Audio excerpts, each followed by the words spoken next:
A paz do Senhor a todos os internautas e ouvintes, participantes, fãs do Graça Podcast. Nesse momento nós começamos mais um episódio desse podcast que tem sido uma bênção para Parauapebas e região. E hoje com um convidado muito especial, não é isso, Lucielma? Com certeza. E que nos deu uma honra, né? Mesmo na correria, ele pôde nos atender e está aqui, pastor Aristide. Seja bem-vindo. Obrigado. Na realidade, a gente tem tanta coisa, né, para fazer, sim, mas queria conhecer esse espaço, né? Tá, isso aqui é novo para mim, né? Uhum. A verdade, posso me apresentar, né? Pode. Fica à vontade. Quem é o pastor Aristide? Quem é? Na verdade, eu acredito que tem alguém na Holanda, né? Uhum. Alguém na Holanda que está assistindo. Com certeza, com certeza, né?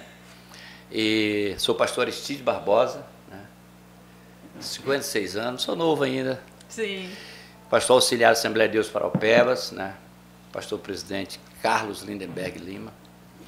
Casado, só 34 anos de casado. Oh. Graças a Deus, né? Pelo ministério, né? E também quero agradecer a oportunidade de estar aqui, né? Amém. Eu acredito assim que tem muita coisa legal para a gente falar. Eu sei que vocês vão me explorar, né? Aqui. Mas isso que é o bom, né? Sim. Estou à disposição. Amém. Tá? E o Graça Podcast é para apresentar justamente, né? Sim, os talentos, pastores, locais, missionários, cantores da cidade. Pregadores. E o pastor Aristide é pregador também, né? Pregador também, itinerante. Gente, então, pastor, o senhor nasceu no lar evangélico ou não? Como é que foi o seu encontro assim com Jesus? Bem interessante, olha. Eu não nasci, né, num lar evangélico. A minha família é uma família tradicional católica. Minha mãe cantava no coro da igreja católica. Mas assim, eu tenho uma lembrança que desde criança existia algo em mim assim que eu não gostava de nada. Minha mãe me levava, mas assim, eu não gostava. Eu aceitei Jesus com 11 anos de idade, numa zona rural, e essas lembranças elas são nítidas na minha mente, né? Eu lembro da fisionomia do diácono que orou por mim. Não sei porquê, mas eu tenho a fisionomia dele. Isso já se passaram mais de 40 anos, né? Então, assim, eu aceitei Jesus com 11 anos, não sabia, assim, discernir da mão direita para a mão esquerda. Né? Mas, assim, tem um fato que aconteceu nesse momento que eu dobrei meu joelho e eu fiquei muito tempo me perguntando o porquê daquilo. Quando eu ajoelhei no chão batido, quando terminou a oração, não foi só eu que dobrei o joelho para aceitar Jesus, outras crianças também. Eu não sentia da cintura para baixo. Minha mãe me pegou, minhas pernas estavam assim balançando. E naquela época, o culto na zona rural tinha aquele café, com alguma coisa assim, com um bolo, depois do culto. E eu fiquei sentado ali e depois de algum tempo eu comecei a sentir as minhas pernas esquentarem de baixo para cima. Então assim, aceitei Jesus com 11 anos de idade. E eu fiquei muito tempo assim, me fazendo uma pergunta, o que era aquilo? Que o senhor nunca tinha sentido? Nunca, não. Na verdade, eu era da cintura para baixo, ficou tudo adormecido. Uhum. E aí, por incrível que pareça, eu acredito que vocês vão falar desse assunto, que eu tive uma experiência no exterior, né? Morei 8 anos lá, e eu estava em Portugal, num evento da igreja, e o Senhor falou assim, do nada para mim, ele disse assim, tu sabe o que foi por que eu paralisei da cintura para baixo? Naquele dia eu te marquei. Nossa, é forte, tipo hein? Assim, naquele dia eu te marquei. Então, até hoje eu nunca esqueço disso. E aí eu casei com 22 anos, mas eu tive uma vida de adolescente. Minha mãe era muito rígida e uma vida de crente mesmo, né? Eu tinha medo de pecar, né? E as moças, assim, quando eu cheguei à idade de namorar, quando me apertava, eu corria, né? Para não se desviar. Quando me apertava, eu corria. Assim, Tá eu tinha medo. Então, assim, casei aos 22 anos e casei puro, né? Sim. Eu me preservei para Então, assim, mais ou menos isso. A minha vida, eu digo que nasci num lar cristão porque eu não entendia muito bem. Não né? tinha uma experiência, né? Não. Então, a minha vida toda foi no Evangelho. Eu tenho 56 anos, então eu digo assim que eu estou no Evangelho desde os 11 anos de idade. É uma experiência a vida toda no Evangelho. Aí com a sua conversão, sua mãe também foi aceitou? Meus pais aceitaram Jesus tudo em um dia só.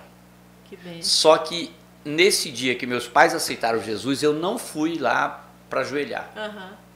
Porque é uma história bem longa que a gente não vai nem... Mas assim, a conversão dos meus pais, que meu pai não era nem católico, meu pai não tinha nenhum credo religioso. Meu pai era um homem assim, igual um animal assim, racional, né? Ele não tinha nenhum credo. Sim. Mas Jesus salvou meu pai. Glória e salvou toda a minha família. E depois de um ano, foi que minha mãe me levou para ir para um culto na zona rural e lá eu aceitei Jesus, né? Glória a Deus. Então minha vida toda, assim, eu tenho uma experiência desde criança no Evangelho. Eu nunca me desviei, nunca fui disciplinado, assim. Eu sempre, minha mãe me ensinou na rigidez. Então assim, eu sempre tive uma vida no Evangelho, né? Hoje assim, eu não tenho orgulho de falar. Mas assim, se tiver um orgulho, é um orgulho santo, assim, que eu nunca me afastei. Eu não fui uma adolescente que quis ter uma experiência lá fora. Não, eu nunca quis experimentar nada lá fora. Então, é mais ou menos assim a minha vida. E é uma bênção, né? A história da marca de Deus na sua vida é uma experiência bem forte. Hoje o pastor Aristide, sim. né? Pois é. Sobre a questão de pastor, o que é que o senhor espera, né? Eu quero já entrar no padrão. O que é que o senhor espera? O que é que o pastor, na realidade, espera de uma igreja? Essa era uma pergunta que eu estava querendo que fizesse para mim. Né? Diz para nós aí. Foi a pergunta, né?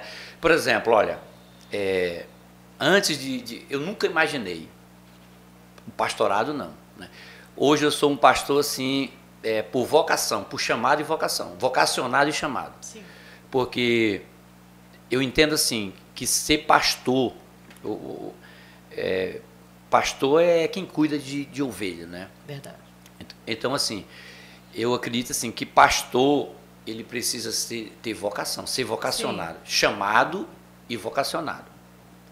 Porque não é fácil, mas assim, quando a gente é chamado e vocacionado, você faz tudo com amor. Sim.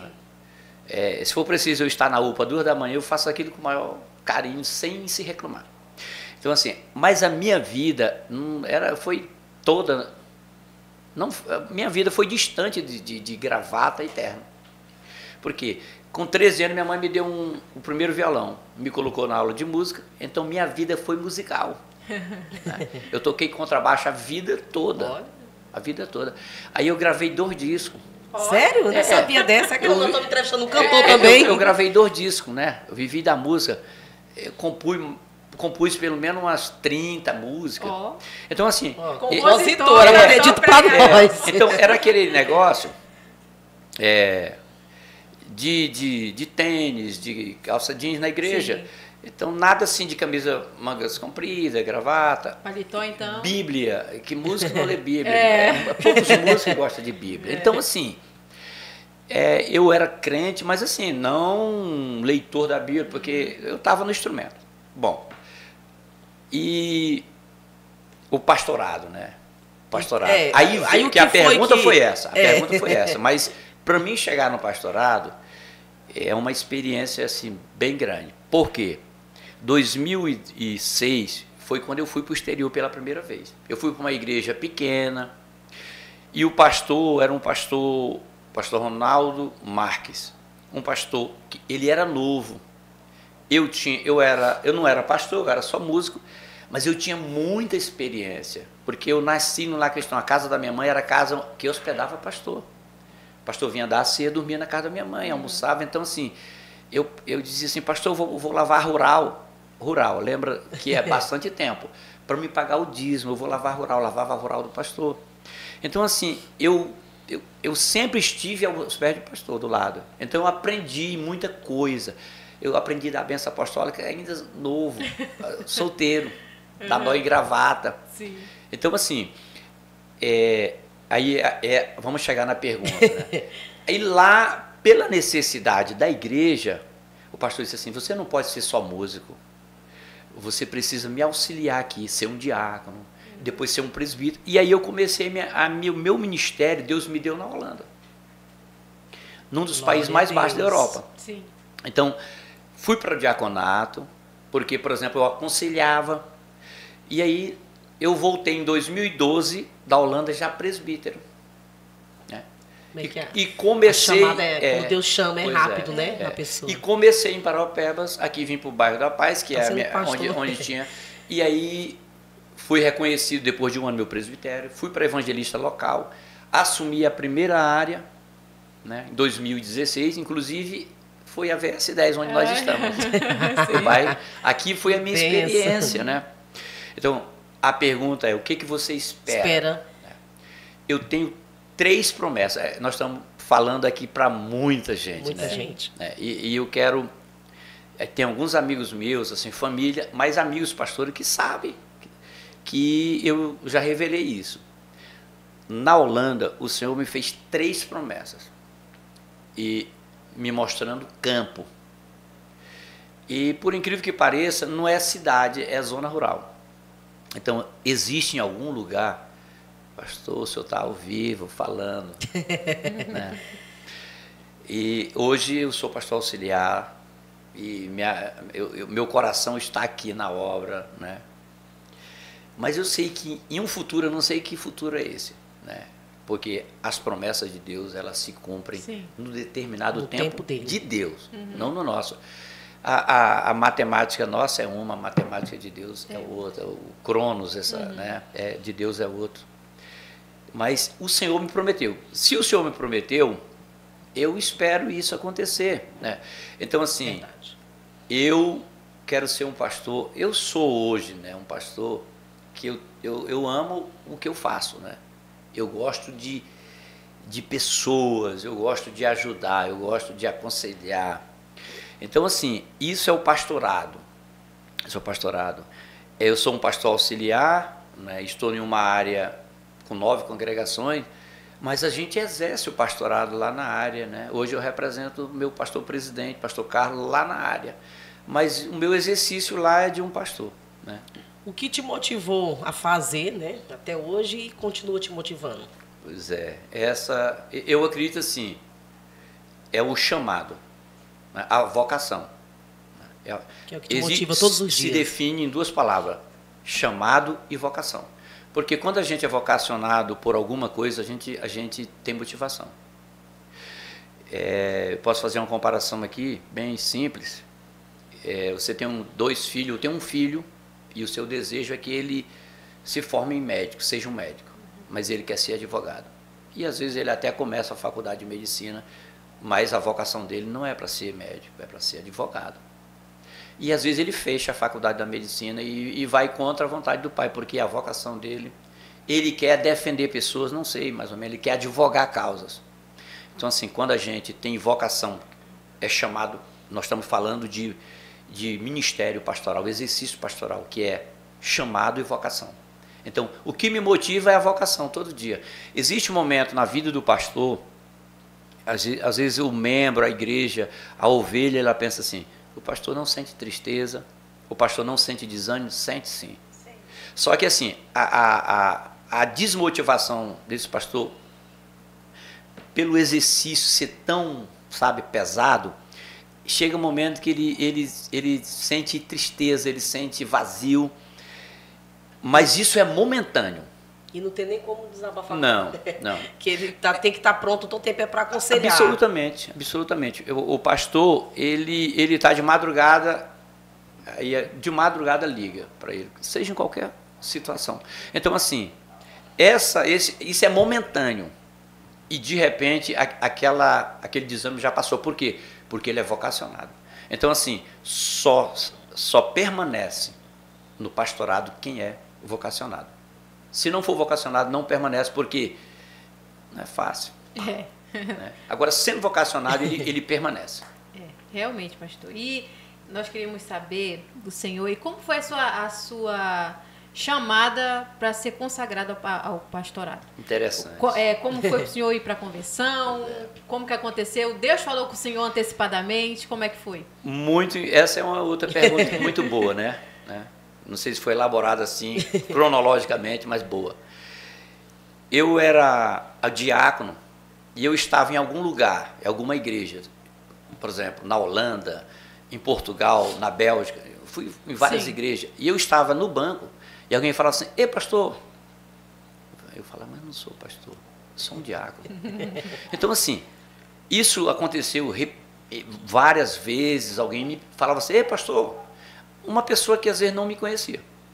Então eu falei assim, eu olhava assim, eu falava: "Meu Deus, eu vou ser pastor então", porque isso é um sinal que... E aí eu retornei em 2020, retornei da Holanda. O sonho de todo pastor, de quem quer ser pastor, de quem tem chamado, convicção, chama-se Comiadepa, que é a igreja mãe, onde nasceu no Brasil. Então, assim, Assembleia de Deus, quem é Assembleia de Deus, Ministério e Missão, Comiadepa, que é a nossa convenção paraense, né? Porque foi onde nasceu tudo. Então, assim, todo pastor que é de outras convenções, quando fala assim, tu é da Comiadepa, é aquele orgulho, ela tem um peso grande, né? Comiadepa. Porque foi onde Daniel Berg e Gunnar vieram, fundaram o trabalho, então eu faço parte dessa história, né? Eu sou membro dessa convenção. Mas, assim, para a gente ir ao pastorado, foi a pergunta, né? Como foi, né? Eu já tinha essa convicção, porque ninguém vai para uma convenção, primeiro tem que, o pastor presidente tem que levar a gente, tem que direcionar e assinar documentações para a gente ir para a convenção. Aprovar o obreiro. Aprovar, na verdade, são muitos documentos que você tem que levar para a convenção. Não são poucos, muitos. A sua vida tem que ser um livro aberto, transparente, né? A convenção tem que ver tudo isso. certo. Tudo certo. Então, a convicção, porque se você não tem convicção, você não quer estar na convenção. Mas aí eu fui levado para a convenção. Incrível que a minha documentação foi protocolada em Canaã, numa convenção que teve, regional. E aí eu fui autorizado, né? Em 2021 eu fui autorizado, um evangelista autorizado. Mas aí eu já estava na Convenção Paraense, na Convenção Geral da Assembleia de Deus. Sim. Então, foi aí que começou. Benção, depois eu fui consagrado. E aí novembro agora é o último degrau para escalar, que é ser ordenado. Sim, agora, em novembro agora, né? Tá a ordenação agora.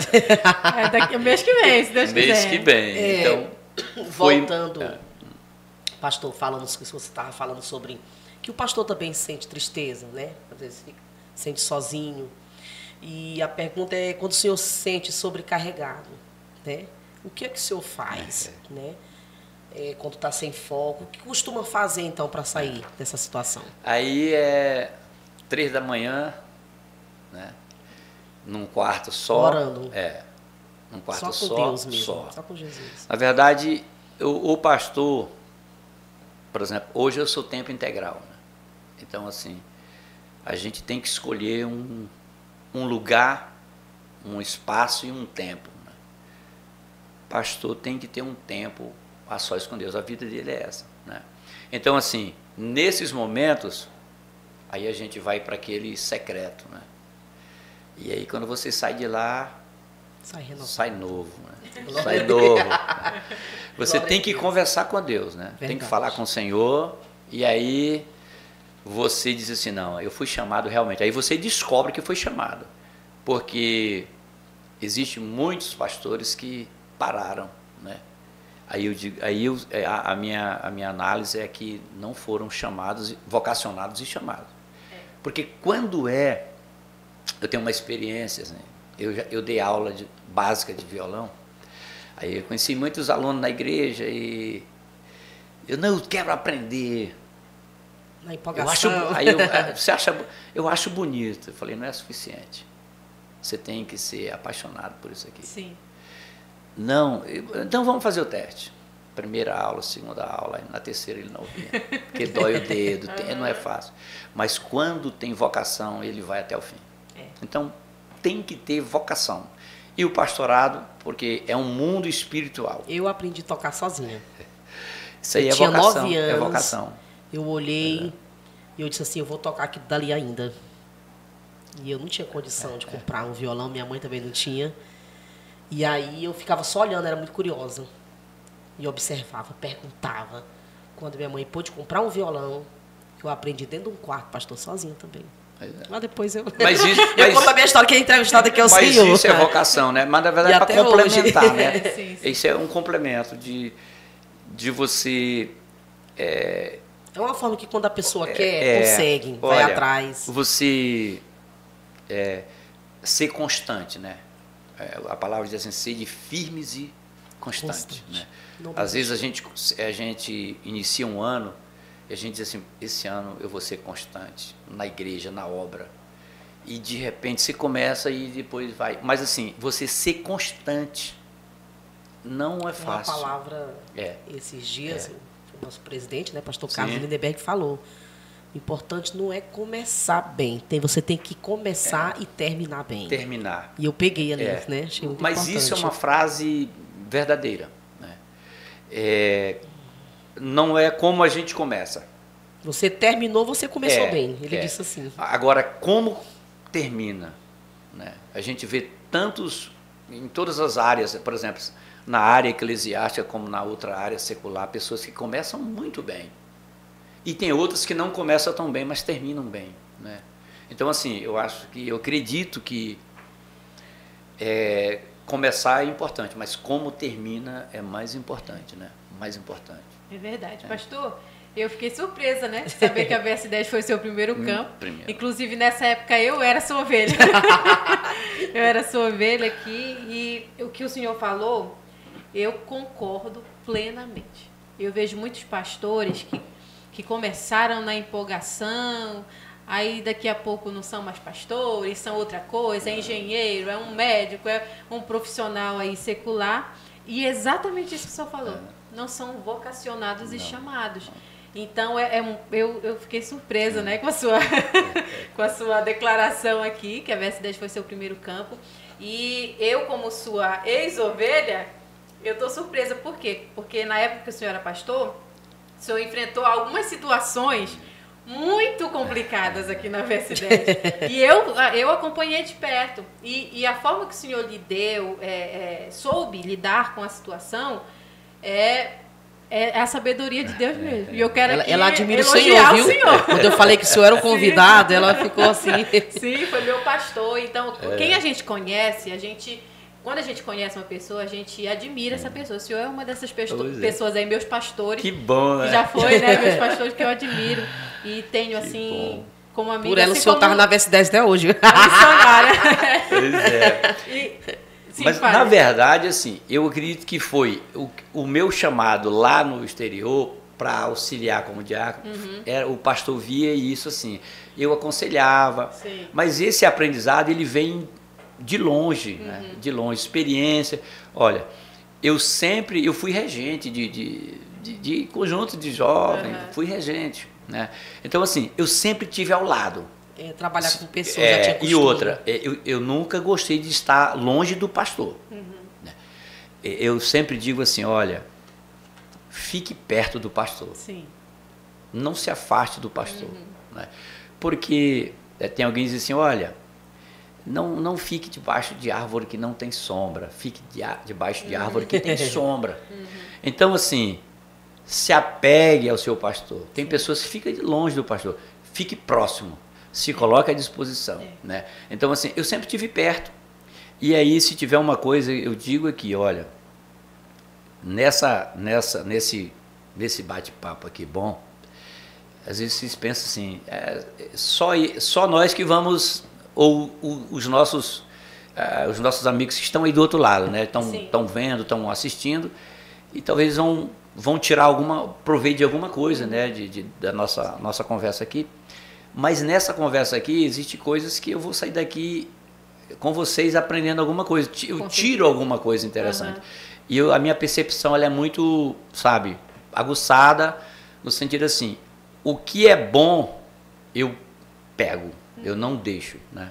Eu tive um pastor, que foi meu pastor de área, e ele estava falando em reuniões, e eu estava assim, absorvendo. Às vezes, nós éramos 9 dirigentes, e eu observava que muita gente ficava alheio, aleatório, e eu estava pegando.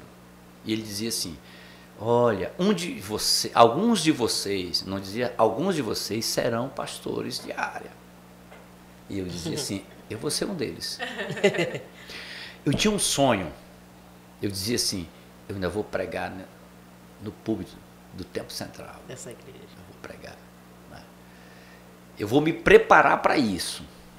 Então, eu dirigente de congregação, eu sempre dizia assim, eu estou preparado. Sim. Depois que eu assumi a área, quando foi um belo dia, chegou o dia de ministrar a primeira vez no Templo Central. Então, assim, a gente vai agregando, buscando, absorvendo muitas coisas, que chega no momento, a gente nunca sabe tudo, a gente nunca é autossuficiente. Verdade. A gente está numa evolução de aprendizado. Sim. Eu sempre estou pronto para aprender.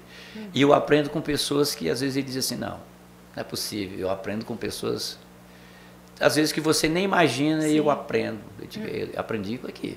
Eu sempre digo que tem um filósofo que fala que todos nós somos ignorantes, só que em assuntos diferentes. Eu amo essa frase. Por quê? Porque o que eu sei, às vezes o senhor não sabe. E o que o senhor sabe, às vezes eu não sei. Então a gente aprende uns com os outros. E falando ainda nesse aspecto ministerial, o senhor, fale pra gente uma experiência ao longo aí desses anos que serve ao Senhor e até no aspecto pastoral, uma experiência que marcou a sua vida, pastor. Aí, quando você começou a falar, eu comecei assim já a buscar dentro do arquivo aqui. Né? Os neurônios começaram assim se degladiarem, né? São tantas coisas assim. E aí, nesse momento, eu estou assim querendo definir algo que foi importante, né, na minha vida ministerial, mas tem tantas coisas tão importantes assim que fica marcado, né? São muitas. Eu preciso definir uma, né? Sim, e essa que seja muito boa. Mas aqui na VS10, nesse tempo que eu tive agora recente, a irmã chama Cícera. Eu vou falar essa experiência, né? São muitas, mas vou pelo menos essa. Eu cheguei num domingo, né? Era culto de família, e na oração final, em qualquer culto que eu estiver, eu sempre faço uma oração para Jesus curar os enfermos, alguém que está desempregado. Eu sempre observo aquela palavra que Jesus nunca despediu uma multidão sem abençoar. Jesus tanto curava o corpo como ele alimentava mesmo, né, o ser humano, pão mesmo, né? Sim. Então, eu sempre tenho isso comigo. E trouxeram a irmã Cícera guiada, até com óculos escuros ela estava. E eu perguntei para o dirigente, mas o que é? Ele disse, ela ficou cega, tá recente. Ela dormiu e boa e acordou cega. Uma irmã de quase 68, 65, 68 anos. Ela é daqui da VS10, manancial de vida. Sim. E aí ela veio e muito abatida, a família toda, sabe? Porque uma pessoa que passou a vida toda enxergando, né? E agora de repente perdeu a visão literal. Eu conversei com ela e ela chorando, disse, pastor, o médico falou que a senhora não é a única. Se conforme, vá para casa, não teve um diagnóstico. E aí eu fiz uma oração muito simples, né? Quando eu comecei a orar, eu senti de Deus assim, sabe? Aquela coisa queimando, sabe? Me queimando. E aí quando eu impus as mãos nos olhos dela, assim, passei a mão nos olhos, ela começou a falar em línguas estranhas. Aí eu senti, sabe? Aquela coisa boa, né? Senti assim, Jesus curando ela, né? E aí ela voltou, e aí terminou o culto e foi embora. Numa outra semana eu retornei. Aí eu, assim, nem lembrava mais. E aí o dirigente falou, pastor, olha quem está entrando ali. Ela entrando sem ser guiada. Glória a Deus. Ela disse, pastor, quando eu saí naquela noite, minha visão começou já a clarear, já comecei a enxergar. Comecei a enxergar. E ela é uma testemunha viva na Manancial de Vida. Tá aí. Deus de está milagre. aí, entendeu? Mas eu tenho muitas experiências, mas essa é uma experiência assim, que marcou minha vida. Não porque aconteceu, mas assim, porque eu entendo que eu sou pastor e o Senhor disse assim, esses sinais seguirão aos que crerem, entendeu? Vocês irão fazer sinais. Sim.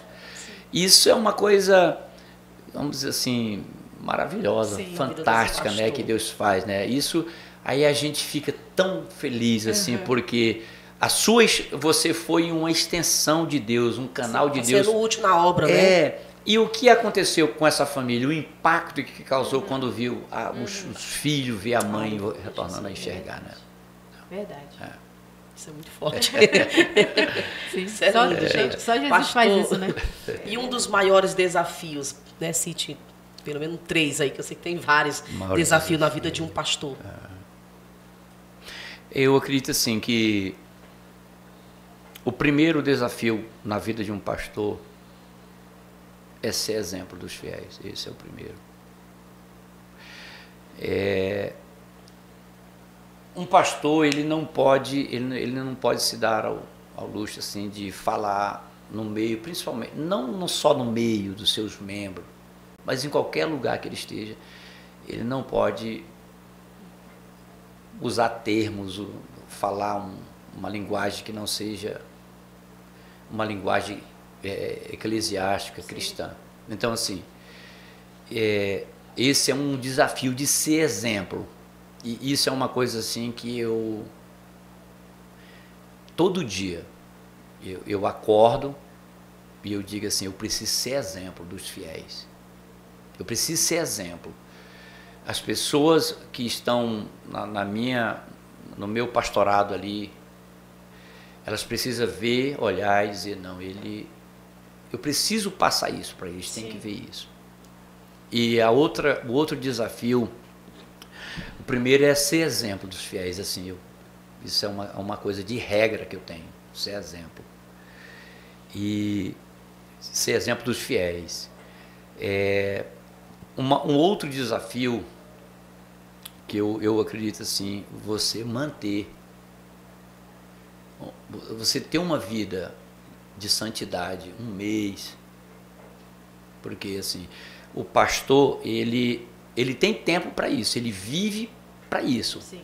É o sacerdócio, digamos assim, dele, né? É o pastorado, é o exercício pastoral. Ele acorda e dorme vivendo o pastorado, né? Então, assim, isso eu sempre digo assim, que é um caminho sem volta, né? É um caminho sem volta, não existe volta, entendeu? O pastorado, o sacerdócio, né? Você é chamado e não existe volta, não tem como ter volta. Uma profissão, outra profissão que você, eu vou dar uma parada aqui, depois eu continuo. Sim, não existe. Não pode. Não pode. Então, assim, você manter a sua vida em santidade. Isso é um grande desafio. Porque você nessa semana agora vai ser uma semana de Santa Ceia, eu vou tirar uma campanha de 21 dias e vai ser... Agora, você manter uma vida de santidade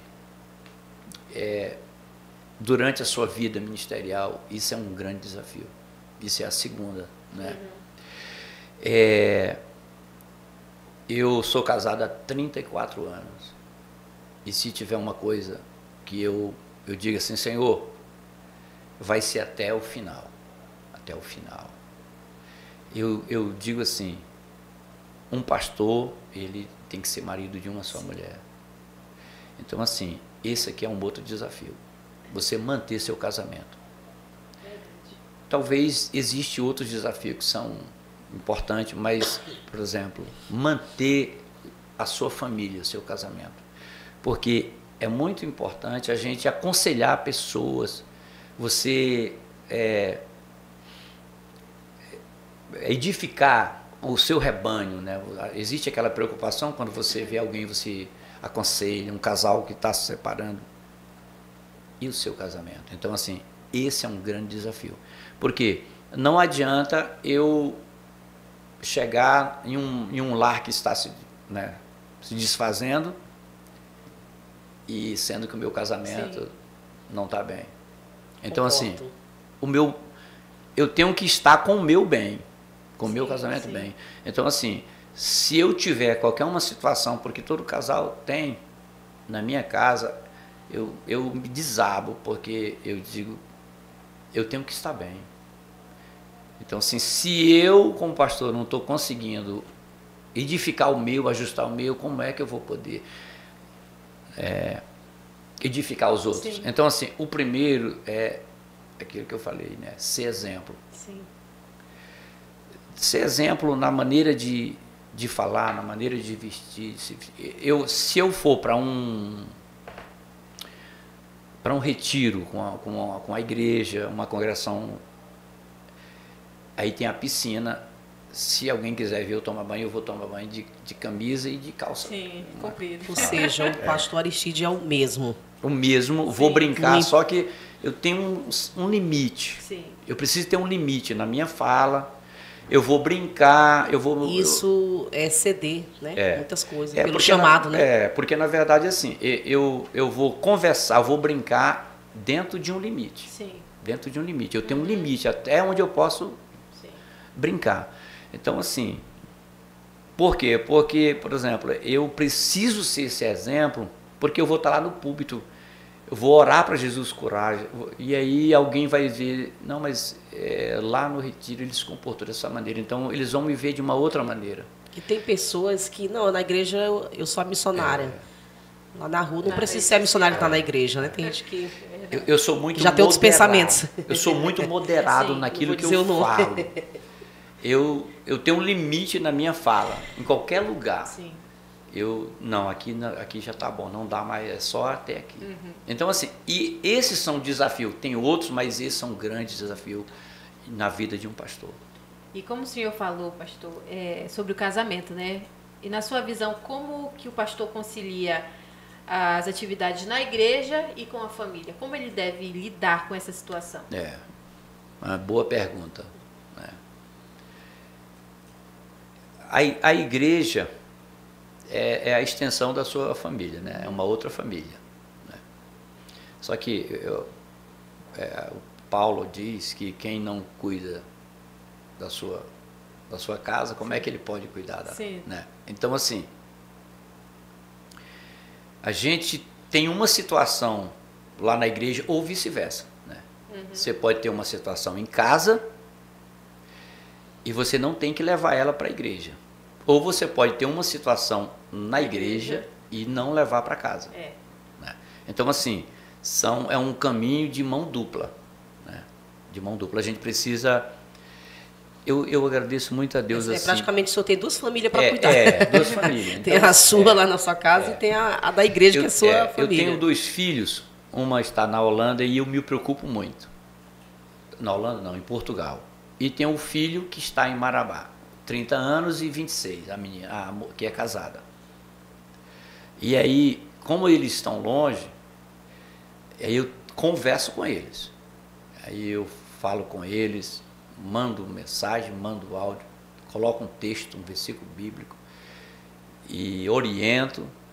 E em casa, a esposa, eu falo assim, olha, você tem que ter um momento, pode até não ter, mas a minha obrigação comprei uma Bíblia de estudo, aquela melhor que tem, está aqui, isso aqui é para... Então, assim, a gente... fala isso aí também, vai ler a palavra, pois vai ler a Bíblia, ele manda direto. Tira um momento com Deus, né? Você precisa ter, a gente... isso é estruturar a casa, a família, né? E a outra coisa, a minha esposa, ela não precisa, ela não tem que me ver só como marido, ela tem que me ver como pastor também, como homem de Deus. Sim. Se a esposa não me vê como homem de Deus, ela tem que dizer assim, ele é homem de Deus. Ela é a primeira que tem que dizer. Ele ora, na verdade, ela precisa sentir isso na alma. Não, ele é. Porque a nossa maior testemunha é a esposa. Então ela não precisa fazer de conta que ele é homem de Deus, ela tem que evidenciar, ver evidências que ele é homem de Deus. Que ele levanta de madrugada, deixa a cama dele, porque nem sempre você não quer perturbar, e você vai para um outro lugar, que seja na área, que seja no banheiro. E ela diz, não, ele levanta toda a madrugada, ele paga um preço, entendeu? Ele lê a Bíblia. Fala minha esposa, né?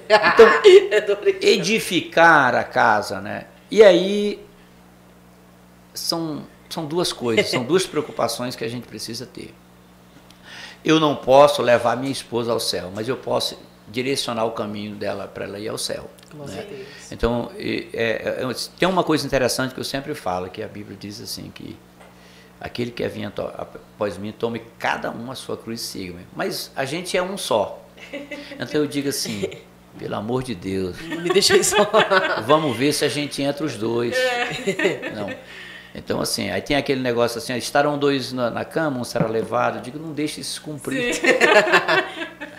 Não deixe isso se cumprir, né? Vamos dois, porque a gente é uma carne só. É para despertar, né, o casal. Então é assim, e a igreja é uma grande preocupação. Eu sou um pastor que tenho. Eu sempre digo no culto de ensino, a minha palavra é uma palavra pastoral. Uma palavra de ensino. Eu digo, irmãos, eu estou falando isso aqui porque eu gostaria que vocês fossem para o céu, herdasse a vida eterna e eu apresentasse vocês lá. Sim. Então, acho que essa pergunta deu para responder. Né? Deu tranquilamente. O que o senhor falou eu estava falando no domingo exatamente sobre isso no nosso podcast que nós fizemos na nossa EBD. Nós fizemos uma roda de conversa lá na minha congregação para finalizar o trimestre e eu fiquei com a EBD e o relacionamento da família. E eu falei exatamente sobre isso. Meu marido, beijo, meu amor, ele sempre fica, e eu no pé dele, né? Amor, você já leu a revista? Você já estudou a revista? E ele fica comigo, amor, você já deu uma olhada na revista? Você já estudou a revista? Porque a gente gosta muito desse departamento, somos professores da escola dominical, e sempre quando um tá mais fraquinho, porque sempre tem, né? Sempre tem, a nossa fé, ela, às vezes dá uma esfriada, aí um impulsiona o outro. Não, vamos, vai dar certo. Às vezes quando ele tá meio triste, eu falo, não, amor, Jesus é conosco, vai dar certo, e ele comigo. Então é exatamente isso, pastor. É um encorajando o outro. Sim. E juntos fazendo uma obra no reino de Deus. Vai lá, Luciano. Vamos lá, pastor. 3 perguntas em uma. Tá. Qual é a lição mais valiosa que o senhor aprendeu na vida, né?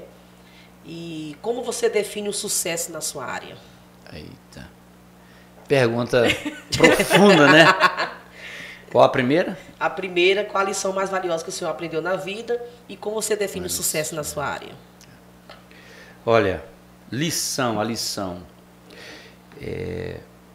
Eu acredito que a maior lição da nossa vida, da vida não só de um pastor, eu acho que ser humilde, ter humildade. Sim. Essa é uma lição assim que eu aprendi. Eu não posso dizer que eu sou humilde, né? Mas assim, eu procuro esse caminho, né? Tem uma outra palavra que eu estou procurando aqui, equilíbrio, né? Moderado. E essa é uma lição assim que minha mãe me ensinou isso, né? Eu aprendi isso. Alguém pode até assim pisar no meu pé, mas eu não vou revidar. Embora vai doer, mas eu aprendi assim, porque você falou de lição, qual é a lição? Eu aprendi isso, minha mãe ensinou isso. A humildade, ser moderado. Ter mansidão, isso aí que são os frutos do Espírito, né? Mas assim, a humildade, ela quebra qualquer barreira, né? Isso foi uma lição que eu aprendi. Qual o segundo? Qual é o segundo?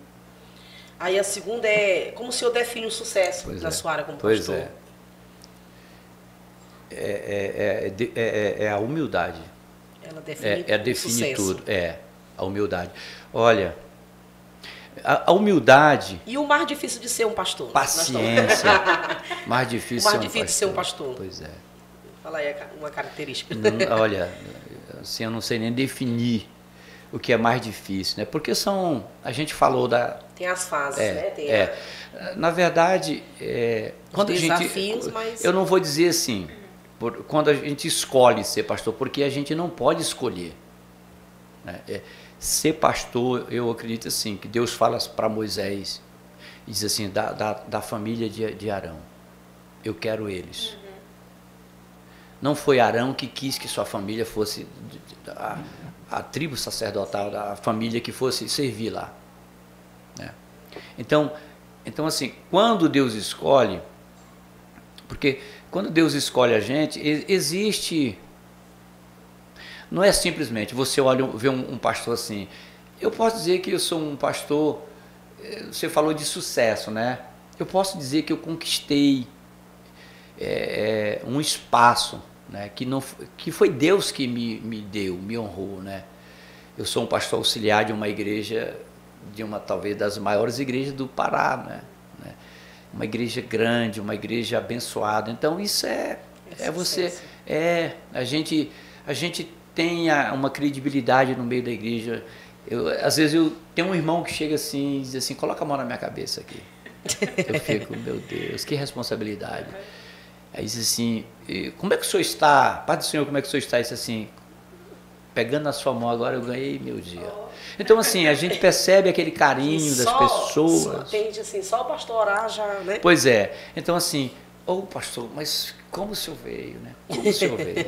Então assim, olha, pastor Aristides, difícil tem muita coisa que isso é difícil. Por exemplo, você, quando uma pessoa fala isso, você dobra a sua responsabilidade. Isso não é fácil.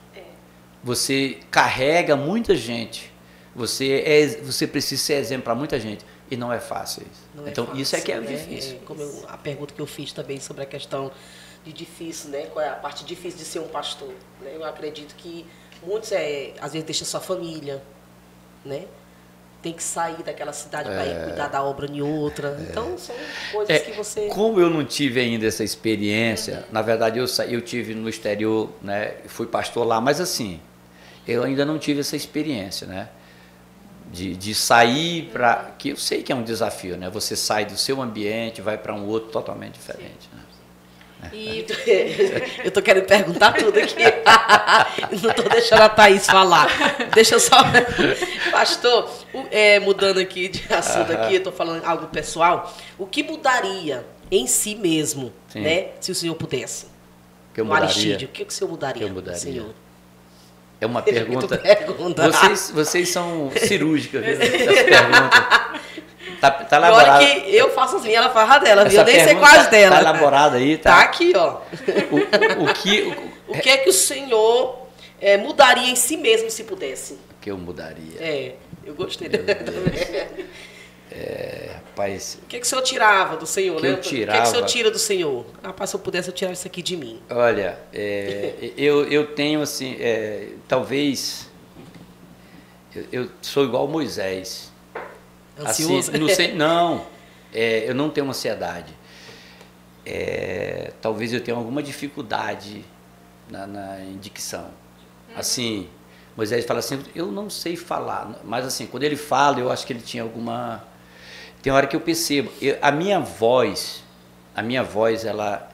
eu chego em qualquer congregação e às vezes eu vou lá na mesa, porque a minha voz, ela não é fácil para equalizar, para mixar. Eu já tô achando ele falando tão bem, quer ser locutor com a gente. Então assim, talvez eu mudaria assim essa minha... O senhor queria uma voz mais eloquente? Não é. Eu sou conformado com eu não tenho eloquência, né? Sim. As minhas mensagens são de calma. Ensino. Eu entendo que até eu descobri assim que não precisa ser um pregador eloquente. Eu acho que aquela palavra bem calma, ela vai dentro, vai na alma. Exatamente. Então assim, eu acho que eu tenho um pouco de dicção, né? Embora eu tenha me esforçado muito para melhorar essa minha dicção. Talvez é só uma coisa da sua cabeça. Tô brincando. É uma visão dele. A visão dele, que eu acho que tá perfeita a voz. Mas assim, Eu sou feliz da maneira que eu sou. Amém. Eu sou, tipo assim, para mim tá tudo, Sim. tá Vai, tudo Thaís, bem. vai, Thaís, vai. Vamos lá, agora eu vou falar, gente. Eu deixo. Vamos lá. Pastor, fale pra gente a igreja que o senhor está pastoreando agora, o setor. Tá. Se eu quiser mandar um abraço aí pra ele, fica à vontade. Aproveitar, estou na área Liberdade, né? A área Liberdade é uma área que eu ainda não tinha passado por lá. Eu estou, talvez, com 5 meses na área Liberdade, né? E mandar um abraço, né, pro pessoal lá do Liberdade, né? Os obreiros, dirigentes. É aqui? Aqui, ó, é nessa aqui. aqui? Ah, tá. Então tá bem. Um abraço a todos aí, os dirigentes, né? Quem sabe Eu tenho 2 irmãs lá do Liberdade, viu? Olha O senhor aí, está ó. cuidando delas lá. Eita, abraço para as nossas irmãs Elisângela aí. e... Elisângela. Aí tem a minha sobrinha Lana Radassa, Pois é. né? Tem a Rebeca e tem a Rosivânia e a Dinalma, Pois tem é. um monte de gente. Eu ainda não tive assim um contato assim. Talvez já viu, mas não Não tive um sabe. contato. Até que elas me procuraram assim, pastor. Eu sou a irmã da Luciel. 9 congregações, né? Então, assim, estamos lá há 5 meses. Liberdade está sendo uma experiência muito grande, né? Eu sempre estou falando lá que estou aprendendo muito no Liberdade, né? Tem muitos desafios e esse desafio é bom para a gente ver como é que a gente se sai nesse desafio. Liberdade, eu já me congreguei por lá, viu? Porta Formosa, Monte das Oliveiras. Monte das Oliveiras. Aí, Pois já... estamos lá, estamos conquistando o coração daquele povo. Glória lá, a Deus. Né? Isso é o que eu faço, né?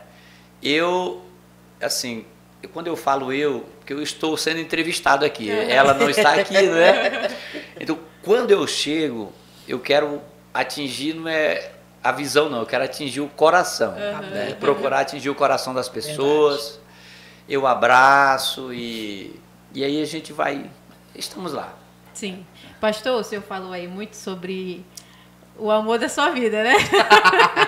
Missionária Tatiana. Um abraço que pra ela. Eu posso dizer que é minha amiga. Nós temos uma conexão, assim, do céu. É uma preciosa, gente. Eu amo a missionária Tatiana, assim, de todo o meu coração. Eu acho que foi... Eu acho não, eu tenho certeza que foi Deus, assim, que nos uniu, assim. Eu acredito que a parte dela também. Toda vez que a gente tá junto é uma bênção. E 34 anos de casados, né? E nesse tempo, agora, século XXI, há muitos casais que se dissolvem, né? Muitos casamentos que se dissolvem com facilidade. O que o senhor deixa para os jovens casais, hoje aí, a nossa plateia, nossos ouvintes e estão ali. Telespectadores? Olha, eu tenho um segredo, e é um segredo que não é tão difícil de descobrir. Eu sempre, quando eu falo para jovens, eu digo assim, olha, uma grande maioria dos jovens hoje, eles se precipitam. Eu casei com 22, mas com 18 anos eu já pensava em casar. Sim. Porque eu tinha uma vida assim, é como se fosse um celibato mesmo, eu tinha uma vida de crente mesmo, né? Então, o jovem casa novo, né?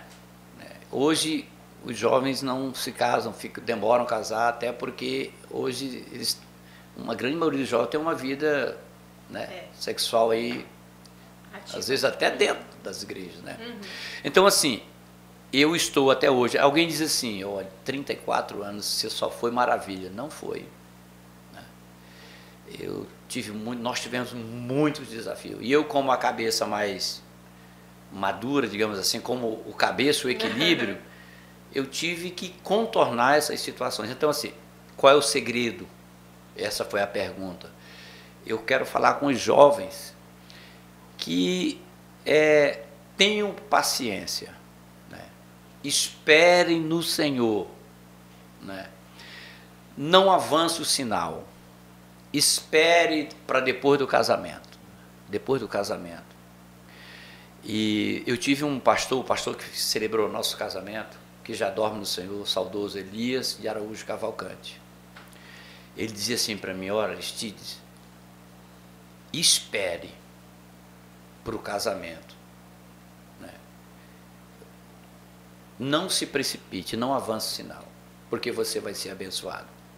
Então, assim, eu acredito que um casamento que ele já vem já errado lá, a tendência é dar errado. Verdade. Então, já é como se fosse uma rachadura que já começa esse negócio trincado, esse casamento trincado. Então, assim, nós tivemos muitos desafios. Hoje, eu converso com casais com experiência vivida, né?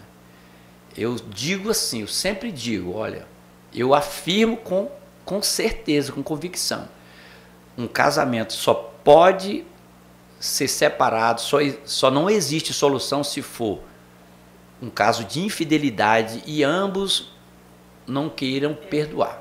Verdade.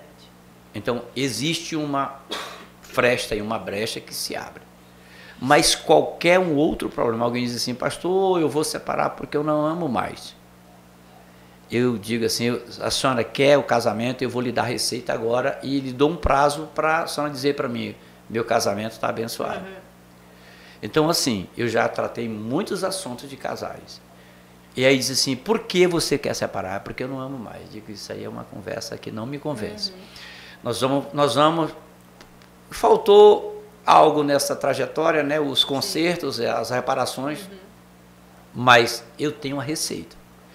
Então, assim, eu sou desse que eu vivi muito, uma experiência muito grande, tive quase todas. Eu não posso dizer todas, porque o nosso casamento é um casamento de fidelidade entre a gente. Sim. Temos fidelidade. Mas tivemos as anuâncias, as subidas e descidas do casamento. Mas, enfim, estamos hoje já com 34 anos de casado. Eu digo a idade dela quando eu falo que eu sou... Ela fala assim... minha idade, não é preciso falar. Aí eu falo assim, eu sou 5 anos mais novo do que ela. Eu tenho 56 e ela tem... eu tenho 56, eu sou 50 mais novo do que ela. Aí a casa caiu. Então, assim, mas o segredo é não avançar o sinal.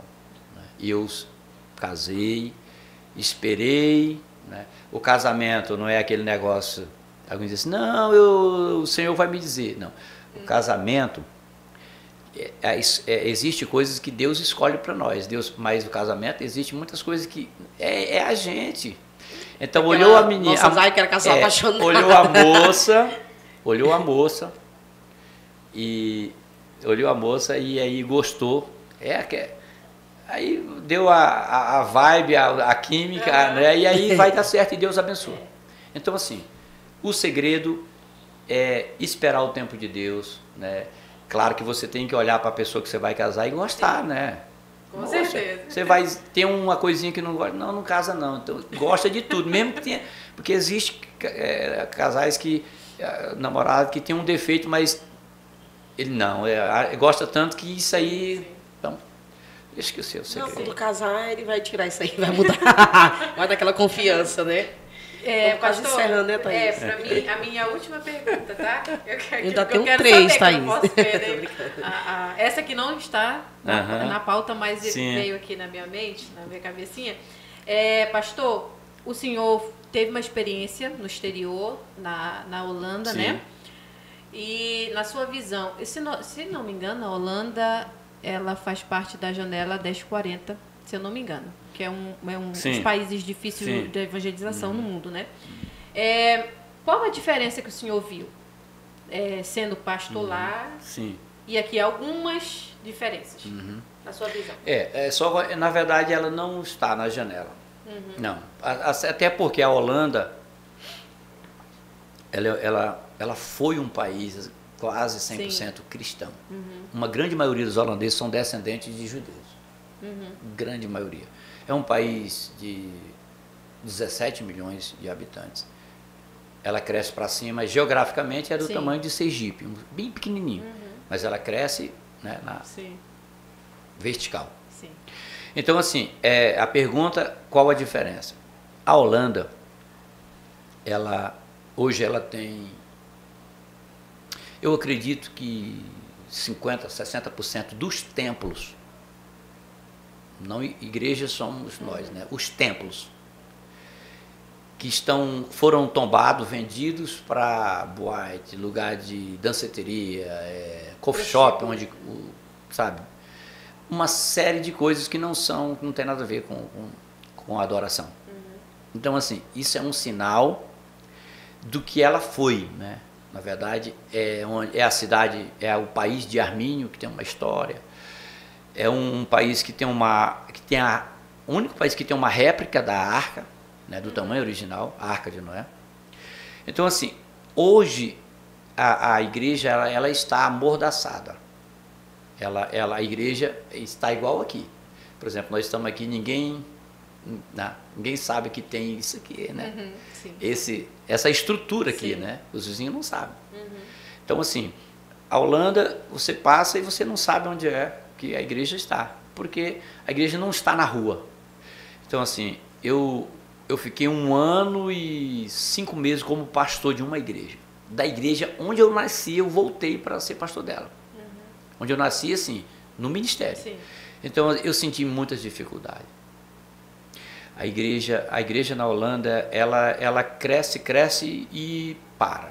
E depois ela vem, ela cai novamente, e depois ela começa um ciclo novamente de crescimento. Mas ela não chega a ser esplêndida. Então, por a gente não ter liberdade para propagar o evangelho, então a gente tem limitações. Sim. Então, assim, aí eu olhava para cá, lembrava daquelas cruzadas. Eu já ia até perguntar. Eu lembrava daqueles cultos aqui, daquela liberdade. Sim. Então, assim, você vê as fotos no Instagram, no WhatsApp, no Facebook de um pastor. A igreja que eu estava lá é uma igreja toda bonita, sabe? Telão, aquela coisa, sabe? E bem vestido, as melhores roupas, os melhores ternos. Aí você olha assim e vê o glamour. Mas para você olhar mesmo assim, na alma, é sofrido. Então, assim, não é fácil. É glamouroso, mas não é fácil. É glamouroso, mas não é fácil. É verdade. Às vezes as pessoas acham que quem vai para a Europa, Nova York, lá não tem dificuldade para pregar o evangelho, aí é glamour. Não é assim não, gente. É glamour, não é fácil. Não é assim não. E para nós finalizarmos essa conversa tão boa que tivemos aqui com o nosso pastor, nós temos um quadro, pastor, que chama-se Bate e Volta, o ping-pong. Bate e volta. Isso é difícil. Isso é difícil. Eu pergunto, o senhor responde. Mas é facinho. Tá, então que seja fácil. Vamos lá. Alguém que o senhor se inspira no meio evangélico. No meio evangélico? Meu Deus. Tem que ser uma autoridade eclesiástica ou qualquer uma pessoa. Qualquer uma. Anônima ou famoso? Isso. Pode ser anônima? Pode escolher. Eu me inspiro na minha mãe. Muito bem. Na minha mãe. É um personagem bíblico que o senhor admira. Paulo. Pentecostal ou worship?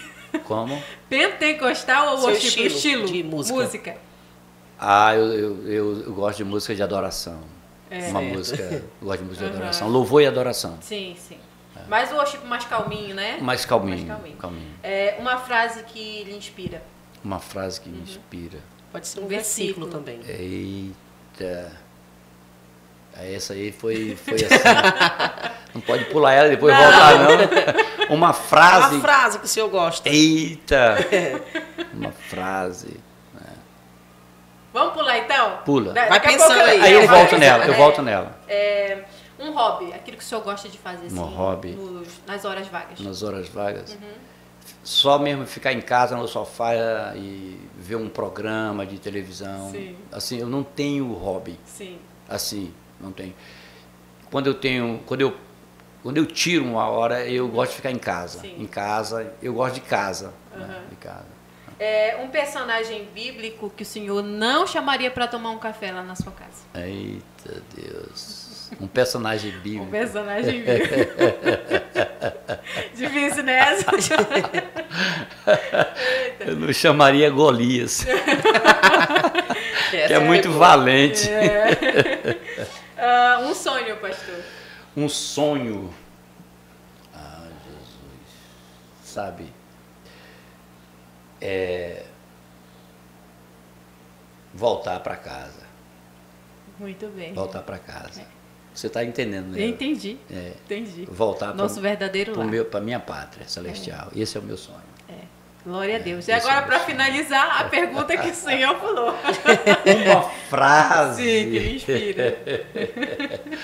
Posso todas as coisas naquele que me fortalece. Aí. Glória a Deus, glória a Deus. Pastor, foi uma honra tê-lo conosco aqui. Foi um bate-papo Queremos super agradecer, especial. Volte sempre, né? Ele vai voltar de novo. Volte sempre, que o Senhor continue. E sabe com mais novidades aí, né? O Senhor Deus continue abençoando seu ministério, sua vida. Prossiga aí nessa Na próxima caminhada. nós vamos convidar a missionária A missionária Tatiana também, Tatiana, né? Tá aberto, viu? E que o Senhor seja próspero em tudo que for fazer, na obra do Amém. Senhor. Continue Amém. nessa humildade, na Amém. simplicidade. E que Deus continue abençoando sua casa, sua família. Amém. E tudo que lhe pertence. Amém? Amém. Eu achei assim que era, na verdade assim, a gente fica assim um pouco apreensivo, né? Porque tudo que é novo, né? Nos causa isso, né? Mas assim, eu digo, não, vai acontecendo e na verdade eu não tenho timidez, eu nunca tive timidez, né? Mas aí passa rápido. Estou vendo que a diretora está dizendo assim, Já tá na hora. É a nossa sonoplastia da Lila. Que Deus abençoe a vida dela. Pois é, gente. Tchau, Chegamos gente. ao Ó, fim. olha Até aí, a ó. próxima sexta-feira. Tchau. Que Deus abençoe. Deus abençoe.